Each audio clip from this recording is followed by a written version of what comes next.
una, katong issue dito sa PNP, no? Ako na ipaklaro, no? Una, dili ako nagbutang ana. Ikaduha, bisita ko.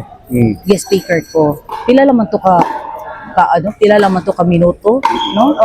Maybe hours, no? Na nabutang to, dili man pud siguro maayo na pagpakipabutang nako makita dito akong ipatanggal, no? That's very rude. In fact, we appreciated that because gina ang usually they do in welcoming the visitors. Wa may lain na ang lain siguro kung gigamit ang kwarta sa gobyerno, no, for that.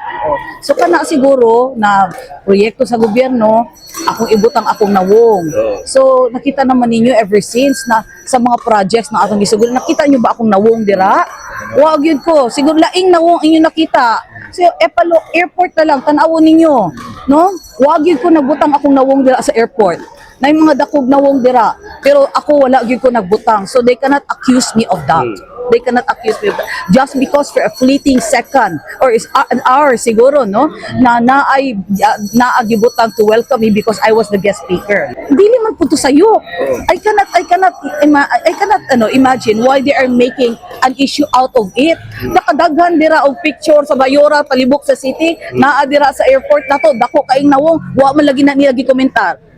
Diba? And those are government properties. Sometimes, no, I've been silent. Wagi ko. Pero karon ayaw pod ko nila patamaan, no? Kay murag di naman nasakto ang mga bashing, no? Una-una, sugat-sugad na daghan kay mga projects ta even in the 18th Congress. Naba mo'y nakita nagpabilin ako mga nawong dira sa mga project, di ba? Wala na to na ginabuhat. So do not accuse me katong mga basher na ko, do not accuse me of that, no?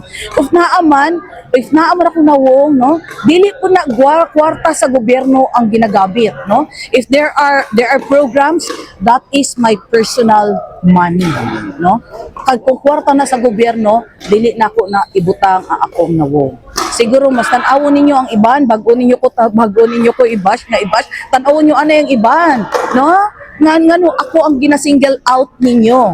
Again, ako gyud na pagsulod mo pa lang sa airport, dako kay nawong sa Mayora dira. Wa man lagi nimo nyo na gibash. Ngano ako, kadali lang kaayo to gi-welcome la ko. Ngano sige man ko ninyo bash. Dili tani magpaaway ba, dili ko ganahan na ana, no. Daghan ko issue na pwede mag-react. Daghan mga ginabuhat sa ako na pwede ko I've been silent.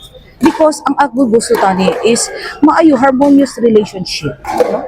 With the mayor, with the vice mayor, with the councilors. Wag ko naguna-una. Pero ayaw lang po ko ninyo patami. Kaya of course, kung dili na ko madepensahan akong sarili, paano ko makadepensa sa atong constituents diri, no? Pagpatamaan ta, syempre I would really stand up, no? Okay, dili po na pwede na magpatapak-tapak na lang punta kanunay, no?